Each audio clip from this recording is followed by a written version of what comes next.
Good morning, কেমন আছেন? আমার নতুন আর একটা ব্লগে আপনাদের স্বাগত জানাই। কদিন ধরেই ঠান্ডা লেগে আছে, তো গলাটা একটু ধরা ধরা হয়ে আছে। তো এখন বাজে ওই 8টা মতো। এদিকে রান্নাঘরে মাম্মাম স্কুলে যাবে, তো ভাত খেয়ে যাবে না, তবু রান্না করে যাই। আর এখানে চিংড়ি মাছগুলো ছাড়িয়ে এগুলো নুন হলুদ মাখানো হচ্ছে, এগুলো দিয়ে তরকারি হবে একটা। তো সকাল সকাল আর মাছে হাত দিতে ভালো লাগে না, ওই জন্য চামচ দিয়েই মাখিয়েছি। একবার নুন হলুদ মাখিয়েছি ওই বাটা মাছে, তো হাত ধুয়ে ফেলেছি, ওই জন্য চামচ দিয়ে মাখিয়ে নিলাম। আর এখানে ওই বাঁধাকপি, বিন কড়াই এগুলো দিয়ে চিংড়ি মাছগুলো দিয়ে একটা তরকারি হবে। আর এইখানে মাছগুলো দিয়ে পেঁয়াজ কালি আলু দিয়ে বাটা মাছের তরকারি হবে। আর কটা পার্শে মাছ আছে, ওইগুলো ভাজা হবে। তো মাছটা আমি এখন ভাজবো না, পার্শে মাছটা ওইটা আমি মামামের ঠাকুমাকে বলেছি ওইটা পরে ভেজে নিতে, কারণ এখন ভাজলে একদম হয়ে যাবে, ঠান্ডা জল হয়ে যাবে। সব এখন 8টা বাজে, আর খাবে দুপুর 2:30-3টে। দুপুর আর থাকে না, শীতকালে বিকেল হয়ে যায়। তো এখন একটু কাজের চাপ, ওই জন্য অনেকটাই দেরি হয় ফিরতে। তো এই যে সব কিছু টুকটুক করে করছি। আসলে আমার একা একা কাজ করে করে এখন এমন অভ্যেস হয়ে গেছে, এখন অন্য কেউ থাকলেই বোধহয় আমি একটু বিরক্ত হই।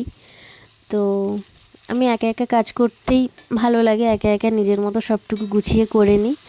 তো আর মাম্মাম যখন ছোট ছিল, নিজে নিজে পুরো প্রেশারটা নিয়েছিলাম, মানে সবটাই নিজে নিজে করতাম। মাম্মামের কাজ, আমাদের বাড়ির কাজ, আরও অনেক আদার্স কাজ যেগুলো সংসারের কাজ, সেগুলো তো এখন আর হালকা মনে হয়, এখন অতটা চাপ মনেও হয় না। এত চাপ নিয়েছিলাম তখনই আসলে সব কিছু শিখে গেছি, তখন নাকের জলে চোখের জলে হয়ে গেছিলাম।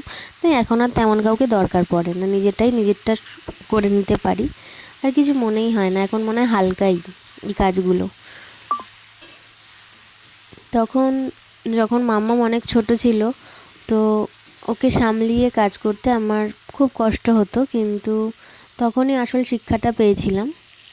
তো শিখেছিলাম অনেক কিছু তখন, যে নিজের কাজটা নিজেই করতে হয়, স্বাবলম্বী হতে হয়, কারোর ওপর ডিপেন্ডেন্ট হতে নেই। ডিপেন্ডেন্ট হলেই নাকের জলে চোখের জলে হতে হবে, কারণ তোমার পাশে কেউ থাকবে না।